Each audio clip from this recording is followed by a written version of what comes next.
Bonsoir à toutes et à tous. Un hold-up de l'État sur les 13 millions de retraités du secteur privé. C'est ainsi qu'est largement décrit la volonté du gouvernement d'aller piocher dans les réserves de l'Agirc-Arrco qui gère les retraites complémentaires en France. Des retraités qui vont augmenter malgré tout de 5%, soit légèrement plus que l'inflation. Une bonne nouvelle donc pour les retraités, puisque ces dernières années, c'était plutôt le contraire. Alors question, l'État peut-il légitimement piocher ainsi dans les caisses du secteur privé au profit de tous les Français? Et puis Pinochet pose une question, l'État donc dépense 14 milliards d'euros pour les retraités, c'est plus que le budget de la justice, oui. À tel point qu'il y avait une tribune ce matin qui a fait parler dans Les Échos, qui s'intitule « La hausse des retraites, une aberration économique et sociale ». Et les 5 économistes auteurs de cette tribune font valoir que le niveau de vie des retraités était supérieur au niveau de vie des Français, de la moyenne des Français, ce qui est quasiment unique dans le monde, d'avoir des retraités plus riches que la population en général. Oui, on a une protection sociale en France qui s'est attaquée à la pauvreté et il y a longtemps, il y a 30 ou 40 ans, le pauvre, en fait, c'était une personne âgée. Et donc, on a mis en place tout un système pour protéger les personnes âgées. Et on a tellement bien réussi qu'aujourd'hui, en fait, en moyenne, bien sûr, il y a des retraités qui sont modestes, mais en moyenne, les retraités ont un niveau de vie qui est supérieur à celui des actifs.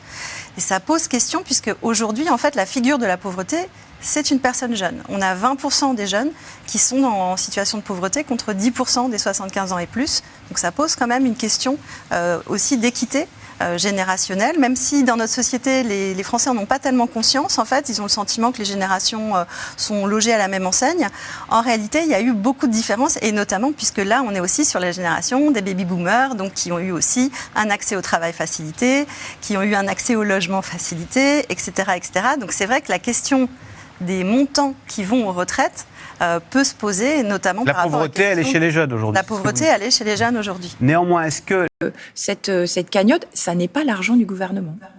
Alors Jean-Claude Mailly, est-ce que l'État quand même se sert dans un pot de confiture qui ne lui appartient pas et qui appartient aux salariés du privé? Bien entendu, Marie-Lise Léon a raison, c'est pas l'argent des syndicats ni du patronat, c'est l'argent des salariés. Qui sert à payer les retraites de ceux qui sont en retraite. Moi je dis, c'est une forfaiture. Forfaiture au sens, c'est déloyal. Parce qu'il y a où vous faites confiance, et vous avez des relations de respect, mais c'est vrai, et de respect et de confiance. Mais c'est vrai que depuis quelques années, avec l'exécutif, c'est compliqué. Et vous laissez les gestionnaires prendre leurs responsabilités, et là, récupérer de l'argent. Quand un caissier pique dans la caisse d'un supermarché, il peut être licencié. C'est la même chose. Alors, est-ce qu'il a le droit, l'État? Moi, je dis qu'il n'a pas le droit. Il y a une décision du Conseil constitutionnel de décembre 2012. Alors, ça ne concernait pas l'Agirc-Arrco, ça concernait la mutualité sociale agricole. Et le Conseil constitutionnel a précisé que les réserves d'une caisse, c'est comme une propriété privée. On n'a pas le droit d'y toucher. Est-ce que ça peut...